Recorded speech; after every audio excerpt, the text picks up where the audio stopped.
Hello' মই কংকনা। ষ্টাফৰ এজনীয়ে আজি বৰটেঙা আনিলে, তাৰপিছত আৰু কি টেঙা বুলি ক'লে জানো ৰৈ থাকিব পাৰি? কিন্তু মোৰ দ্বাৰা নহ'ব, সেইকাৰণে লগৰজনীকে দিলোঁ, তাই ধুনীয়াকৈ কাটিলে আৰু এয়া আমাৰ টেঙাৰে দিওঁ।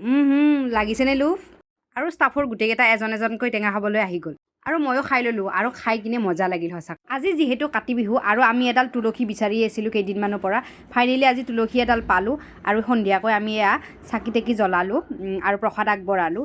আজিলৈ বাৰু ইয়াক কাৰ্টুন এটাতকৈ ৰাখি লৈছোঁ, কালিলৈ ইয়াৰ কিবা এটা ব্যৱস্থা কৰিব লাগিব। তাৰপিছত এপাক ওলাই আহিলোঁ বজাৰলৈ, বজাৰ চজাৰ কৰি আমি ৰুমলৈ উভতিলোঁ।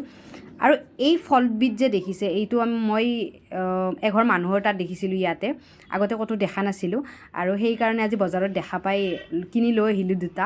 আৰু যদি এই ফলটোৰ কোনোবাই নাম জানে প্লিজ মোক কমেণ্ট কৰি জনাব।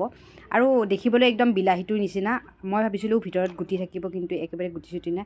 আৰু এই পিচ মই খাই চালোঁ আৰু খাবলৈ একেবাৰে পকা অমিতাটোৰ নিচিনা, ইমান বেছি একো সোৱাদ নাই। আৰু আজিলৈ ইমানে। যদি ভিডিঅ'টো ভাল লাগিছে লাইক এটা কৰি দিব, ধন্যবাদ।